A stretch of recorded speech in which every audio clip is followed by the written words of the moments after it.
مساء الخير يا جماعة. في حكايات كتير عن الدجالين والمشعوذين اللي بيستغلوا الناس، لكن قليل قوي اللي نعرف نهايتها عاملة ازاي. قصة النهاردة حصلت في قلب الجيزة، واللي بدأت بمعاناة عايزة تعالج ابنها، وانتهت بجريمة قتل بشعة قلبت المنطقة كلها رأسا على عقب. صلوا على النبي ويلا بينا نبدأ القصة. في صيف سنة 2016 في منطقة الطلبية بالجيزة، كانت في بنت اسمها رانيا، عندها 29 سنة، متجوزة من راجل بسيط جدا شغال باليومية، وخلفت منه ولد وبنت. ابنها الكبير عنده 4 سنين، لكن من يوم ما اتولد وهو بيعاني من مشاكل صحية كتير جدا منعته ان هو يتكلم زيه زي اي طفل طبيعي. رانيا من يوم ما اكتشفت المشكلة وهي مش سايبة دكتور إلا لما راحت له، من الوحدة الصحية للمستشفيات الحكومية للعيادات الخاصة، وفي الآخر عرفت إن علاج ابنها مش موجود غير في مراكز متخصصة بس، والمراكز دي كانت غالية جدا بالنسبة لها.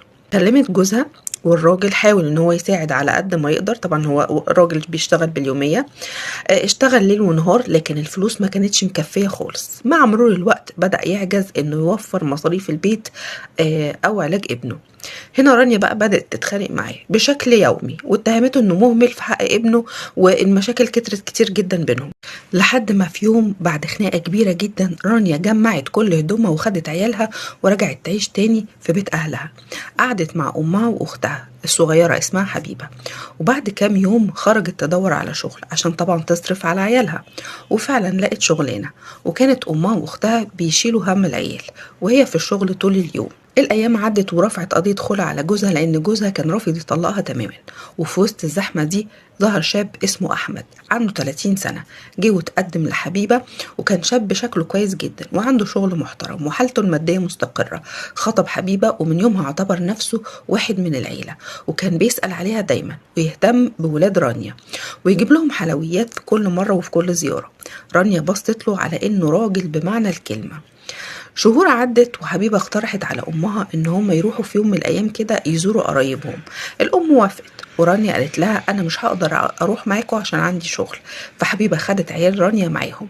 في يوم 24 نوفمبر سنة 2019 الساعة 7 الصبح خرجوا، وبعد ساعة أحمد وصل عند بيت رانيا بالظبط. خبط بهدوء، ورانيا فتحت له الباب وقفلوا الباب.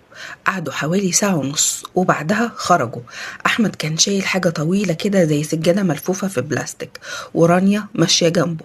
حطوا الحاجة في التوك توك اللي كان راكنه قدام باب البيت، وطلعوا بسرعة وما اتكلموش طول الطريق. وبعد ربع ساعة وصلوا لترعة المريوطية، وقفوا في مكان هادي جدا مفهوش صريخ ابن يومين. أحمد شد الحاجة ورانيا ساعدته ورموها في المية، لكن الحاجة دي وقعت على جنب. حاولوا يرموها تاني، وفجأة سمعوا صوت راجل جاي من بعيد عمال يزعق وراهم: انتوا بتعملوا ايه؟ اتخضوا طبعا على طول وسابوا الحاجة وجروا على التوك توك ومشوا على طول. الراجل جرى وراهم بعربيته وفضل يزعق. الناس كلها اتجمعت ووقفوا التوك توك وراحوا شافوا الحاجة دي ايه اللي كانوا بيرموها، واكتشفوا ان دي جثة بني ادم. الناس كلها اتجننت، وطبعا قدروا ان هم يمسكوا رانيا واحمد ونزلوا عليهم ضرب. رانيا كانت عمالة تصرخ وتقول انا قتلته عشان حاول يعتدي عليا وعلى عيالي، لكن محدش كان مصدقها. وطبعا الناس على طول بلغت الشرطة، والشرطة جت ونقلت الجثة للطب الشرعي. وفي التحقيقات رانيا انهارت وحكت القصة كلها من الأول. قالت إن بعد ما رجعت بيت أهلها اتعرفت على واحدة صاحبتها في الشغل، وحكت لها عن مرض ابنها. صاحبتها قالت لها أنا أعرف شيخ كويس اسمه عادل، ده دجال مشهور بيقدر يعرف السبب ويعالجه. رانيا في الأول كانت رافضة الموضوع تماما، لكن صاحبتها فضلت تلح عليها لحد ما اقتنعت. وفعلا رانيا راحت للراجل ده مع ابنها، لقت ستات كتير هناك موجودة ودخلت عنده، وفجأة لقيته بيبص لها كده نظرات غريبة قوي، وسألها أسئلة كتير جدا، وفي الآخر قال لها ابنك هيتعالج في خلال أيام. رانيا طبعا ما صدقت وفرحت جدا. بعدها بدأ يزورهم في البيت ويقعد يتكلم كلام غريب كده، ويقول لهم إن هما مربوطين وان معمول لهم اعمال كتير ولازم الاعمال دي تتفك. الام طبعا رفضت كلامه واعتبرته دجل، لكن رانيا كانت متعلقه بكلامه جدا.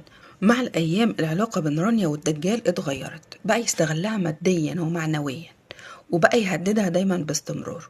وفي الوقت اللي علاقتها بيه بقت مكشوفه، احمد خطيب اختها دخل حياتها، وللاسف بدات علاقه ما بينهم، لما عادل هددها وقال لها انه هيفضحها لو ما دفعتلوش الفلوس اللي هو عايزها، رانيا حكت الموضوع كله لاحمد، وهو قال لها الحل الوحيد ان احنا نخلص منه. وفعلا في يوم الحادثه استدرجوا عادل وقتلوه في بيتها، وحاولوا ان هم يرموا جثته في الترعه، لكن الناس كشفتهم واتمسكوا على طول واعترفوا بكل حاجه قدام النيابه. القصة دي مأساة بمعنى الكلمة. بدأت حكايتها كأم عايزة تعالج ابنها، لكن اختارت طريق غلط، صدقت دجال وانجرفت وراه لحد ما حياتها كلها اتقلبت وبقت شريكة في جريمة، والنهاية كانت مأساوية جدا. اللي نتعلمه بقى من القصة دي إن الدجالين والمشعوذين عمرهم ما هيكونوا حل، واللي بيدور على الطريق السهل في الغلط نهايته بتبقى أسوأ بكتير من البداية. مفيش علاج ولا رزق إلا بإيد ربنا، وأي طريق تاني هو خراب ودمار.